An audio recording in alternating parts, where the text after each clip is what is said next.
और अपने खुसूसी प्रोग्राम में आपका इस्तकबाल करते हैं। मैं हूं आपके साथ सना वारिस। मरकजी काबीना ने शहरी तरमीमी बिल को लेकर मंजूरी दी है। आज इसी पर बातचीत करेंगे।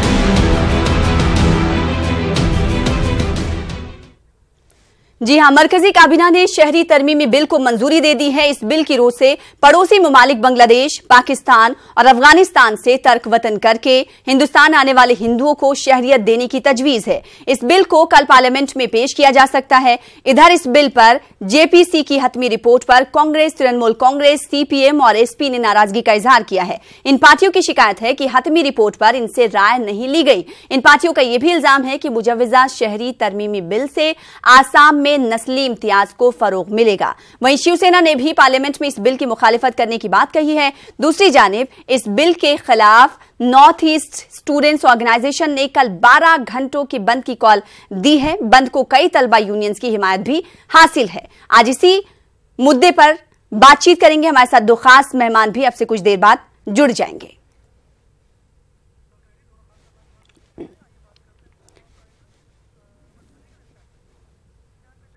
तो अपने प्रोग्राम में दोनों खास मेहमानों का तारुफ भी करा दें। हमारे साथ जुड़ चुके प्रमोद तिवारी जो कि बीजेपी के लीडर हैं, आपका इस्तकबाल करते हैं। और साथ ही साथ रमन झा साहब भी हमारे साथ इस प्रोग्राम में जुड़ चुके हैं, आपका भी इस्तकबाल करते हैं। कांग्रेस लीडर हैं, ये हमें गुवाहाटी से ज्वाइन कर रहे हैं। बेहद शुक्रिया हमारे साथ जुड़ने के लिए और वक्त देने के लिए। सबसे पहले प्रमोद तिवारी जी आपके पास आना चाहेंगे, क्योंकि बीजेपी की जानिब से बहुत कोशिशें की जा रही है। आज मरकजी कैबिनेट की जानिब से इस बिल को मंजूरी भी दे दी गई है। आखिर इतनी जल्दबाजी क्यों? सवाल सबसे पहले ये उठता है। देखिए, सबसे पहले तो मैं प्रमोद तिवारी नहीं, मेरा नाम प्रमोद स्वामी है। एक नंबर बात। जी जी जी, माफ कीजिएगा जी, प्रमोद स्वामी जी। जी प्रमोद स्वामी जी, आपसे सवाल। हाँ, ये 1955 का सिटीजन एक्ट है जी।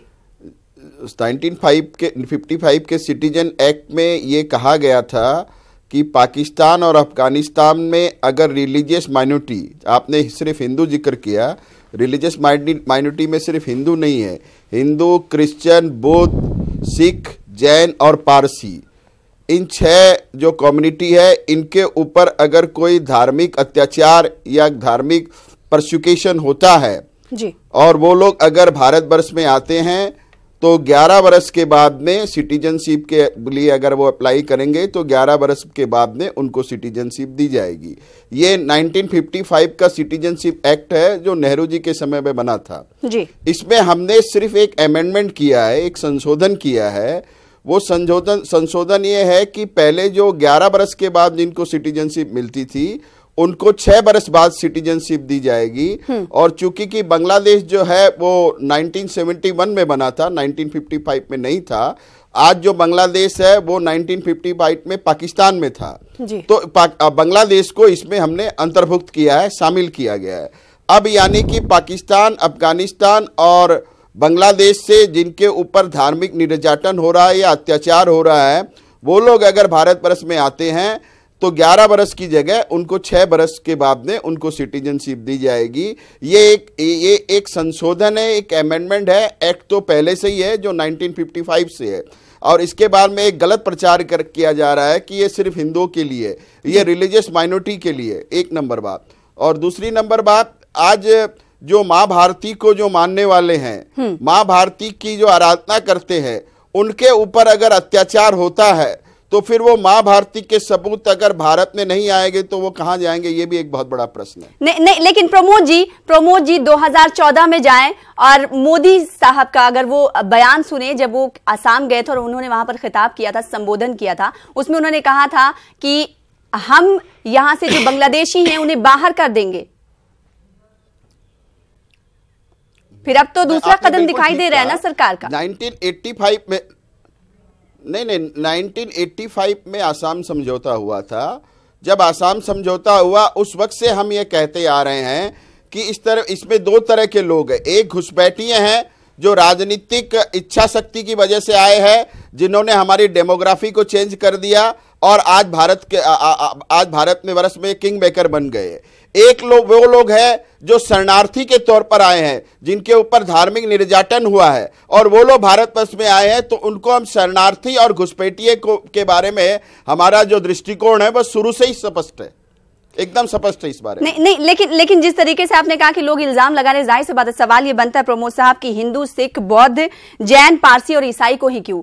क्या माइनॉरिटी तबका और नहीं है? मुसलमान नहीं है, एथियस्ट को भी इससे दूर रखा। अगर हमीदिया का हम यहाँ पर जिक्र करें तो उन पर भी जुल्म बहुत ज्यादा होती है, ज्यादती उन पर बहुत ज्यादा होती है। क्या उनको इनमें शामिल नहीं करना चाहिए था? देखिए मैं आपको बताना चाहता हूं कि भारत का जो विभाजन जो है वो धर्म के आधार पर हुआ था, और उस टाइम में जो पाकिस्तान में जो हिंदुओं की पॉपुलेशन थी वो करीब 18-20% जिन पर जुल्म और ज्यादती ज्यादा होती है। नहीं, मैं वही बोल रहा हूं। तो वहां पाकिस्तान में रिलीजियस माइनॉरिटी कौन है? वहां तो मुस्लिम रिलीजियस माइनॉरिटी नहीं है, वहां तो रिलीजियस माइनॉरिटी हिंदू है, वहां रिलीजियस माइनॉरिटी बुद्ध है, वहां रिलीजियस माइनॉरिटी क्रिश्चियन है, वहां रिलीजियस माइनॉरिटी सिख है, वहाँ जैन है। ठीक है, जिस तरह से हिंदुस्तान में रमन झा साहब, आपको नहीं लगता कि रिलीजन बायस ये फैसला हो सकता है अगर ये बिल पास हो जाए? तो क्या नहीं लगता कि रिलीजन बायस ये फैसला है, जिस तरीके से कई धर्मों को ही शामिल किया गया, हिंदू, सिख, बौद्ध, जैन, पारसी और ईसाई ही हैं इसमें? कांग्रेस का क्या स्टैंड है? देखिए, कांग्रेस पार्टी खासतौर पर असम प्रदेश कांग्रेस इस बिल का विरोध करती है, और हम इसलिए भी विरोध करते हैं कि ये बिल जो है खास एक धर्म के आधार पर इंसानियत को नहीं तोला जा सकता है। किसी भी राष्ट्र में अगर लोग दूसरे राज्य में पलायन होते हैं तो वहाँ उनके ऊपर किसी तरह का अत्याचार होता है जी, और वह अत्याचार को हम धर्म के नजरिए से नहीं देख सकते, इसलिए ये धर्म के आधार पर करना गलत है, पहली बात। दूसरी बात कि ये जो सिटीजनशिप अमेंडमेंट बिल है, ये बिल पे असम पे खास तौर पे इसका बुरा असर पड़ेगा जी, क्योंकि इन्होंने अभी कहा कि 1995 का जो सिटीजनशिप एक्ट है, उस एक्ट के तहत जो भी लोग भारत में आए थे सन 1955 से पहले, वे भारत का नागरिकता प्राप्त करेंगे या 12 साल भारत में रहने के बाद। लेकिन असम में क्या है कि असम में सन 1971 में 1985 में असम एकॉर्ड का हुआ था। वह असम एकॉर्ड में असम ने 1971 24 मार्च 1971 तक जो भी लोग असम में आए थे बांग्लादेश से, उनकी नागरिकता को मान लिया है, और उसी के आधार पर यहाँ एनआरसी भी हो रहा है जी। तो अगर आज 2014 तक भारतवर्ष में आए विदेशियों को अगर नागरिकता दी जाती है तो ये असम अकॉर्ड के साथ धोखा होगा उन असम के शहीदों के साथ धोखा होगा जिन्होंने असम आंदोलन में अपनी जान गंवाई थी। और ये 1950 में आंसू और असम गण परिषद और केंद्र सरकार के बीच, केंद्र में कांग्रेस की सरकार थी और राजीव गांधी प्रधानमंत्री थे, तो उनके साथ उस बिल के साथ भी धोखा होगा। इसलिए असम के लोग विरोध कर रहे हैं। वे नहीं चाहते कि त्रिपुरा में जिस तरह त्रिपुरी लोग आज के दिन अल्पसंख्यक हो गए हैं, उनकी सांस्कृतिक पहचान, उनकी राजनीतिक पहचान, उनकी सामाजिक पहचान खो गई है, उसी तरह असम में भी लोग अपने सामाजिक पहचान को खोएं, अपने सांस्कृतिक और राजनीतिक पहचान को खोएं। इसलिए वो लड़ रहे हैं, और इसीलिए उन्होंने 80 के दशक में असम आंदोलन भी किया था, बहुत सैकड़ों लोग शहीद हुए थे। उन शहीदों का यह अपमान है। अभी कुछ दिन पहले यहाँ के जो मुख्यमंत्री हैं, उन्होंने शहीदों के घर वालों को 5-5 लाख रुपया का चेक दिया था। शहीदों, वे खुद आंसू के बैकग्राउंड से आते हैं। उन्हें आईएमडीटी एक्ट के विरोध में सुप्रीम कोर्ट में चुनौती दी थी और उन्हें जातीय न्याय का संज्ञा दिया गया था, लेकिन आज वही जाति विरोधी काम कर रहे हैं। ठीक है, आज रमन जी अगर ये बिल कानून की शक्ल इख्तियार कर लेता है, कानून बन जाता है, और इससे क्या नुकसान होगा इस पर बातचीत करेंगे, लेकिन क्या कांग्रेस को ये नहीं लगता कि हिंदू वोट बैंक के लिए बीजेपी ये कदम उठा रही है? बिल्कुल। देखिए, अभी लोकसभा चुनाव है, लोकसभा चुनाव में आपका ये धोखा दे रहे हैं असम के जनता को, क्योंकि इनका वोट बैंक पश्चिम बंगाल में इनकी परिस्थिति बहुत ही खराब है। इसलिए पश्चिम बंगाल में हिंदू वोट को पोलराइज करने के लिए, एकजुट करने के लिए, या इस तरह के राजनीतिक खेल खेल रहे हैं जो एक गंदी राजनीतिक खेल है। आप किसी राज्य के लोगों को खुश करने के लिए किसी राज्य के अस्तित्व को, चुनौती को समाप्त नहीं कर सकते हैं। ये असम एकॉर्ड को ही खत्म कर रहे हैं, तो ये गलत है। ये गंदी राजनीति की परंपरा है कि आप धर्म के नाम पर, जाति के नाम पर, समाज के नाम पर लोगों को पोलराइज करें और राजनीति करें। ठीक है। प्रमोद स्वामी जी, देश के हित में नहीं है, देश के हित में नहीं है।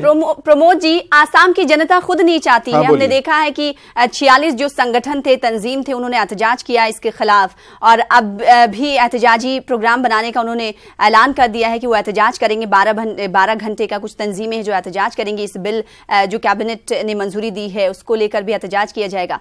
जनता नहीं चाहती है, लेकिन फिर भी बीजेपी जबरदस्ती। देखिए, लोकतंत्र में अपनी बात कहने का हक विपक्षी दल को भी है और दल संगठनों को भी है। तो जनता क्या चाहती है, क्या नहीं चाहती है, ये हर आदमी अपने तरीके से उसका विश्लेषण करता है। लेकिन अभी हाल ही में जो पंचायत के जो चुनाव हुए थे, उन चुनाव में बीजेपी एक नंबर पार्टी के रूप में उभरी है। तो ये इस बात पे मैं ज्यादा नहीं जाना चाहूंगा। मैं सिर्फ ये कहना चाहता हूं कि अभी जो मेरे मित्र बोल रहे थे कि धर्म के आधार पर नहीं होना चाहिए, बिल्कुल नहीं होना चाहिए। हमारी नीति है justice to all, appeasement of none. लेकिन मैं अपने मित्र से ये पूछना चाहता हूं कि अगर हम धर्म के आधार पर कर रहे हैं तो क्या 1955 में जो सिटीजनशिप एक्ट जो नेहरू जी ने बनाया था, वो क्या धर्म के आधार पर बनाया था क्या? उस समय उन्होंने ये क्यों कहा कि पाकिस्तान और अफगानिस्तान में हिंदू, क्रिश्चियन, बुद्ध, सिख, जैन और पारसी के ऊपर अत्याचार होता है तो वो भारतवर्ष में आ सकते हैं, और 11 वर्ष के बाद उनको सिटीजन अप्लाई करने के बाद 11 वर्ष बाद उनको सिटीजनशिप दी जाएगी। हम तो सिर्फ एक अमेंडमेंट लेकर के आए, 11 वर्ष की जगह हमने 6 वर्ष किया है। नीतिगत तो फैसला वही है जो नेहरू जी ने लिया था। इसका मतलब प्रमोद स्वामी जी, आखिर इस अमेंडमेंट की क्या जरूरत पड़ी? अगर 11 साल का वो टेन्योर था और उसे कम क्यों किया?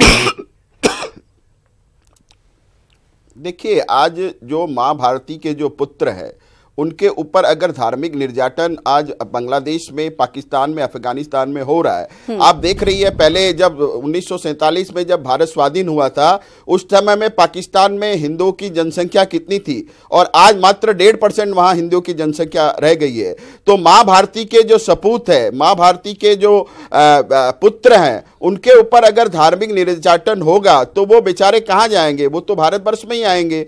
तो ये एक ऐसा मुद्दा है जिसको मानवीय दृष्टिकोण से भी देखा जाना चाहिए, और इसमें हमने वही नीति को हमने आगे बढ़ाया है, जिस नीति को 1955 में नेहरू जी ने जिस नीति को मान्य किया था, जिसको सरदार वल्लभ भाई पटेल उस समय गृह मंत्री थे, उन्होंने जिस नीति को मान्य किया था, उसी नीति को आगे बढ़ाते हुए हमने 11 वर्ष की जगह संशोधन जो है 6 वर्ष का संशोधन हमने किया है। ठीक है, आसाम की जनता भी नहीं चाहती तो ये राष्ट्रीय हित में लिया हुआ एक फैसला है। ये मरकजी काबीना ने आज इसे मंजूरी भी दी है। तो शहरी तरमीमी बिल को काबीना ने मंजूरी दे दी है और अब इस बिल को लोकसभा में भी पेश किए जाने की तैयारी है। और उधर अगर एहतजाज की बात करेंगे तो आसाम के लोग, आसामी अवाम जो हैं, वो नहीं चाहते हैं इस बिल को पास कराना, और साथ ही साथ मुखालिफत लगातार की जाती रही है। हमारे साथ दो खास मेहमान हैं, उनकी तरफ बढ़ते। प्रमोद स्वामी जी हमारे साथ बीजेपी का पक्ष रखने के लिए मौजूद हैं, और साथ ही साथ रमन झा जो कि कांग्रेस लीडर हमारे साथ बने हुए हैं।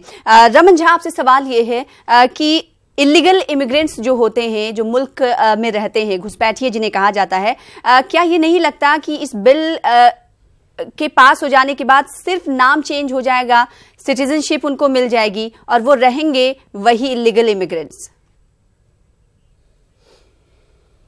क्या नहीं लगता कि सिर्फ बीजेपी नाम चेंज कर रही है? लेकिन अगर उनको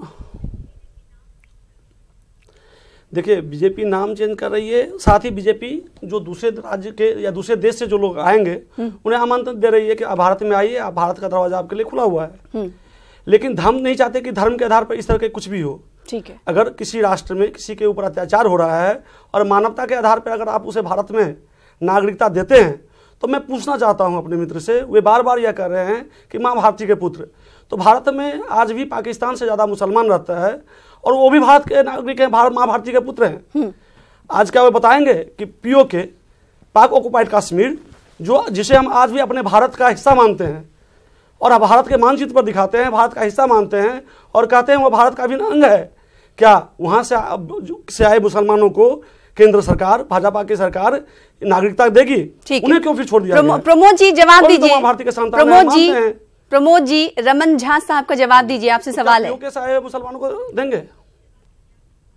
देखिए, भारत का जो विभाजन जो हुआ था वो धर्म के आधार पर हुआ था, और धर्म के आधार पर एक मुल्क बना पाकिस्तान। और मैंने इसके पहले भी कहा था कि जो हमारे देश के प्रथम प्रधानमंत्री थे जवाहरलाल नेहरू साहब, उन्होंने जो सिटीजनशिप एक्ट बनाया 1955, और उस समय गृह मंत्री थे सरदार वल्लभ भाई पटेल साहब, उन्होंने जो सिटीजनशिप एक्ट बनाया उसमें उन्होंने इस बात का जिक्र किया कि अगर वहाँ कोई धार्मिक अत्याचार होता है हिंदू, सिख, पारसी, जैन और ये जैन बुद्धिस्ट के ऊपर में अगर कोई धार्मिक अत्याचार होता है तो वो लोग भारतवर्ष में आ सकते हैं। उन्होंने भी उस वक्त नेहरू जी ने और सरदार वल्लभ भाई पटेल ने भी उसमें मुस्लिमों को नहीं जोड़ा था। तो आप जब उन्होंने धर्म के आधार पर एक मुल्क ले ही लिया तो फिर वहां उनपे धार्मिक अत्याचार उनपे कैसे होगा? धार्मिक अत्याचार तो वहां जो रिलीजियस माइनॉरिटी है उनपे होगा। और वो प्रमोद स्वामी जी, ये तथ्य बता रहे हैं। बुनियादी से सवाल ये है, प्रमोद स्वामी जी, बुनियादी से सवाल ये है कि क्या किसी को सिटीजनशिप दे देना, शहरियत दे देना इतनी आसानी से दे देना चाहिए जिस तरीके से बीजेपी ने उसके अंतराल को 11 साल से 6 साल कर दिया? अगर दूसरे मामलों की बात करें तो बीजेपी फिर तो उसमें कहती है कि मुल्क की सिक्योरिटी को लेकर खतरा लाहक है। क्या इसमें इस तरफ ध्यान नहीं देना चाहिए बीजेपी को? नहीं, मैं आपको ये बता रहा हूं कि 1955 के सिटीजनशिप एक्ट में ही ये लिखा हुआ है कि अप्लाई करने के बाद में 11 बरस बाद में आपको सिटीजनशिप दी जाएगी। हम एक अमेंडमेंट लेकर के आए हैं कि 11 बरस की जगह हमने 6 बरस किया है, और उसमें चूंकि अब बांग्लादेश शामिल नहीं था तो बांग्लादेश को शामिल किया गया है, क्योंकि आज का बांग्लादेश जो है वो 1955 में पूर्वी पाकिस्तान था, तो इसमें शामिल किया गया है। इसमें धर्म की बात ही कहाँ आती है? इसको जो लोग सियासत के चश्मे से देखते हैं उनको धर्म दिखाई देता है, क्योंकि मुस्लिमों की अपीजमेंट की राजनीति जो है, तुष्टीकरण की जो राजनीति है, वो तो कांग्रेस ने 60 बरस तक कांग्रेस नहीं की है। हमारा तो स्पष्ट मत है, justice to all, appeasement of none, nation first, party second, individual third. हमारे लिए राष्ट्र प्रथम है, पार्टी द्वितीय है और व्यक्तिगत जो है वो थर्ड है। तो हम जो भी निर्णय हमारी सरकार लेती है वो राष्ट्र हितों को ध्यान में रखकर। प्रमोद स्वामी जी, ये तो गलत कह रहे हैं आप। आपने कहा कि मजहब की बुनियाद पर हम नहीं कर रहे हैं, ये तो मजहब की बुनियाद पर ही तो हो रहा है।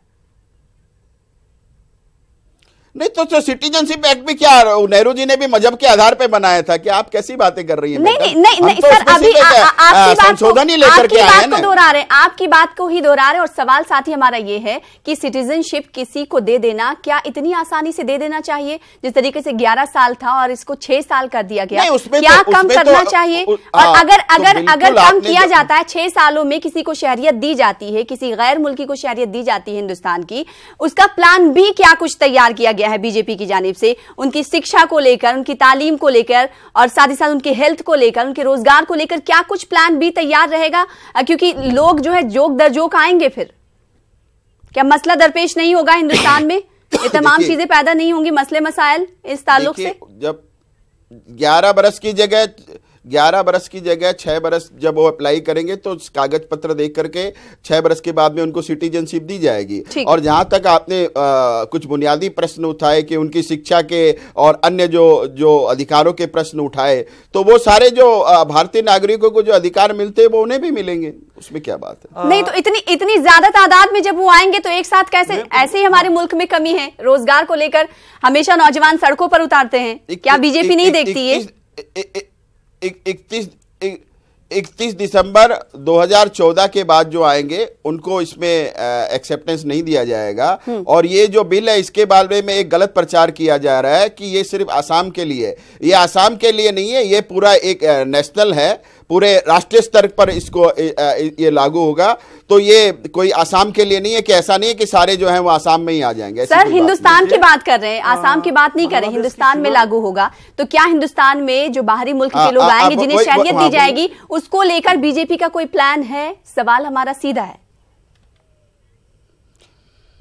नहीं, बिल्कुल प्लान होगा, उनके पुनर्वास की जो भी व्यवस्था है। रमन झा साहब हमारे साथ मौजूद हैं। रमन झा साहब, भारी तादाद में लोग आएंगे हिंदुस्तान में, अगर ये बिल पास हो जाता है, कानून की शक्ल इख्तियार कर लेता है और लोग आने लगते हैं, उनको शहरियत मिल जाती है, क्या नहीं लगता कि नस्ली तशद्दुद बढ़ेगा, रोजगार की कमी होगी, हेल्थ प्रॉब्लम होगी? ये तमाम चीजें सरकार कैसे पूरी करेगी?